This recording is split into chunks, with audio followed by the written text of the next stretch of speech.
జయదేవ్ అన్న గారి జీవితంలో ఆయనకి వ్యక్తిగతంగా చాలా దగ్గరగా ఉన్నటువంటి వ్యక్తులు చాలా మంది ఉండొచ్చు, కానీ ఆయన రాజకీయాల్లో అడుగు పెట్టిన తర్వాత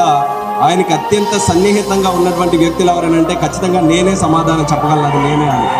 అంత దగ్గరగా ఆయనకి మొట్టమొదటి రోజు నుంచి కూడా ఆయన ఎప్పుడైతే పార్లమెంట్ సభ్యుడిగా ఇక్కడ నుంచి గెలిచి ఢిల్లీ వచ్చారో నేను వెళితే నాకు మొట్టమొదట అక్కడ పరిచయం అయింది మళ్ళీ జయదేవ్ అన్న గారు. ఆయన పరిచయం అయిన తర్వాత నాకు ఎప్పుడు కూడా అప్పుడు జయదేవ్ గారిని చూస్తే అప్పటికి నేను కూడా రాజకీయాల్లో కొత్త, నాకు జస్ట్ శ్రీకాకుళం వరకు రాజకీయాలు అంతంత పరిచయం, కానీ రాష్ట్రంలో రాజకీయాలు పెద్దగా తెలియవు.